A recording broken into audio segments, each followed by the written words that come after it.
Olá, tudo bem com vocês? Nós estamos dando início a mais uma semana sentados à mesa com Jesus, nos alimentando da Sua palavra. E eu queria continuar falando sobre as aparições de Jesus após a sua ressurreição. Há pouco tempo nós nos lembramos e comemoramos a Páscoa, que fala sobre a morte e ressurreição de Jesus. E aí nós conversamos na última vez que nos falamos e nos encontramos aqui acerca de um encontro especial de Jesus com alguns caminhantes e a maneira como somos capazes de enxergá-lo mesmo em meio à dor, mesmo em meio à desilusão, mesmo em meio às decepções. E hoje eu queria falar sobre um outro aspecto da ressurreição de Jesus que está lá no Evangelho de Lucas, capítulo 24, e diz o seguinte, a partir do versículo 5: As mulheres ficaram amedrontadas, e se curvaram com o rosto em terra. Então os homens perguntaram: Por que vocês procuram entre os mortos aquele que vive? Ele não está aqui. Ressuscitou.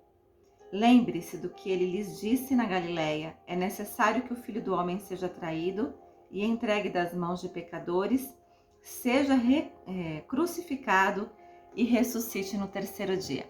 Um outro aspecto que a gente vê que aconteceu muito interessante depois da ressurreição de Cristo é que algumas pessoas tiveram encontros com ele. No caso, aqui nós estamos falando de algumas mulheres. Os versículos anteriores dizem assim: no primeiro dia da semana, bem cedo, as mulheres foram ao túmulo levando as especiarias que haviam preparado e viram que a pedra tinha sido afastada da entrada.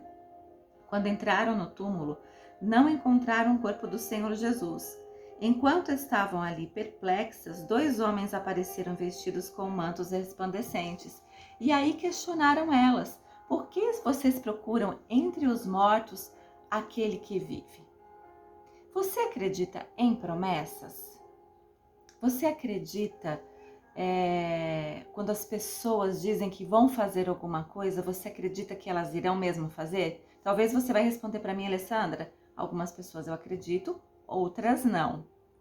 Jesus caminhou com os discípulos, caminhou com vários seguidores, inclusive essas mulheres, e durante todo o tempo em que ele passou em vida com eles, na terra, encarnado, discipulando, ensinando, ministrando, ele falou acerca daquilo que aconteceria.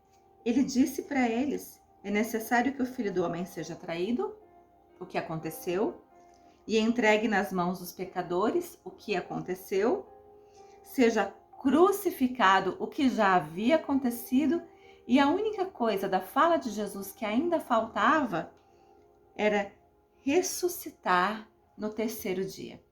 Jesus já havia dito isso para elas, já havia dito isso para os discípulos, mas como nós vimos na última reflexão, muitas vezes a frustração, a dor, o medo, a dúvida, a incredulidade nos leva a não enxergar Jesus no caminho. No caso, as mulheres foram ao sepulcro com especiarias para fazer um protocolo, um ritual judaico que elas precisavam fazer com relação ao morto, alguém que estava morto. E a primeira pergunta que aqueles dois homens, que podemos imaginar que fossem anjos, disseram para aquelas mulheres foi: por que vocês procuram entre os mortos aquele que vive?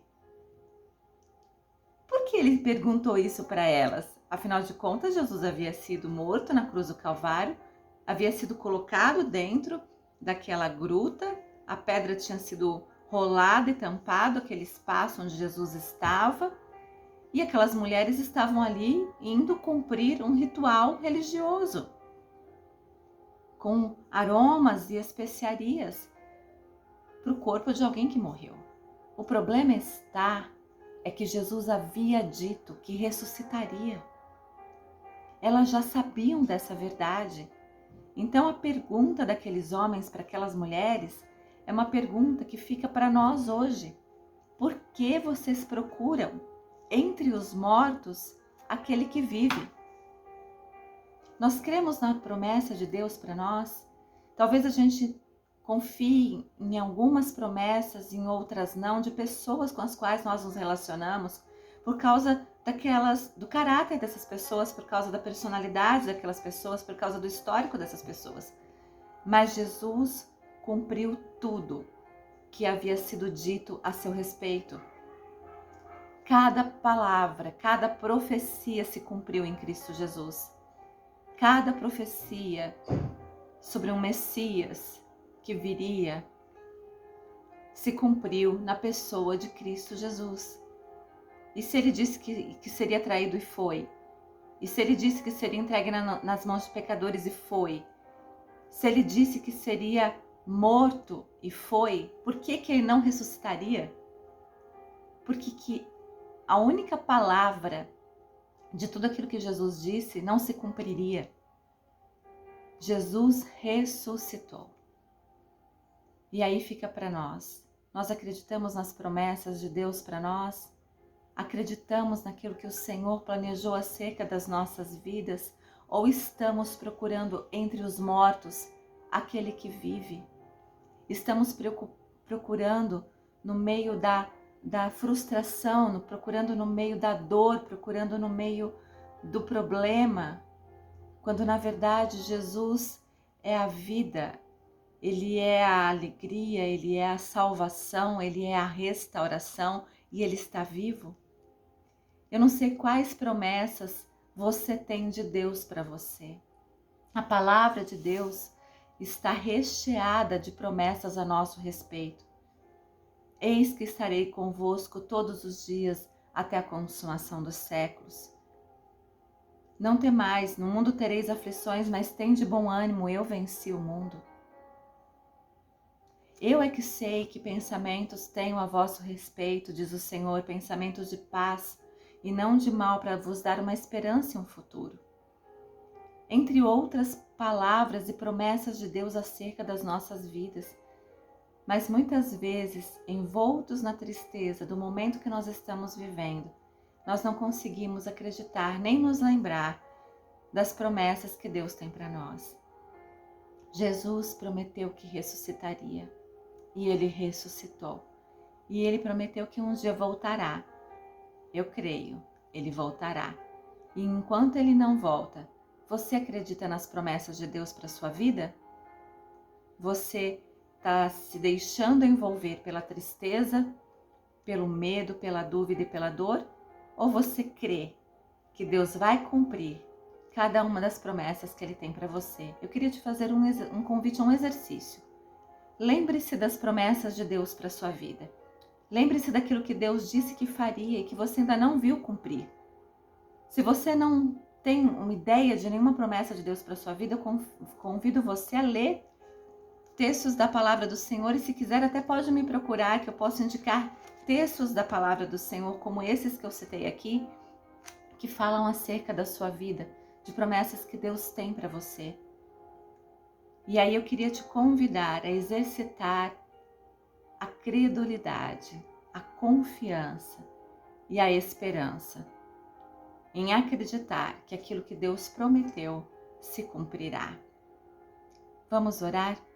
Senhor, em nome de Jesus, às vezes, como aquelas mulheres e tantos outros discípulos e seguidores de Jesus, nós deixamos nos envolver com a dor, com a tristeza, nós deixamos nos envolver com o medo, com a dúvida, com a frustração, com a decepção, e nós nos esquecemos de que o Senhor é um Deus fiel, que promete e cumpre cada uma das suas promessas. O Senhor prometeu que ressuscitaria e ressuscitou. O Senhor prometeu que um dia voltará e nós estamos aguardando. E todas as outras promessas que o Senhor fez acerca das nossas vidas, ainda que pareça aos nossos olhos que demora a acontecer, ou que pode ser que não aconteça, nós queremos crer em nome de Jesus que acontecerá, não por causa de nós, mas por causa da tua fidelidade. Nos ensina a procurar no lugar certo aquele que vive e não entre os mortos, porque o Senhor declarou que nós viveremos contigo a eternidade se nós seguirmos ao Senhor como o Senhor das nossas vidas. Nós queremos declarar ao Senhor que nós cremos, confiamos e buscamos no Senhor a resposta às nossas dúvidas e aos nossos medos, acreditando nas tuas promessas. Nos ajuda, Senhor. Nós oramos em nome de Jesus.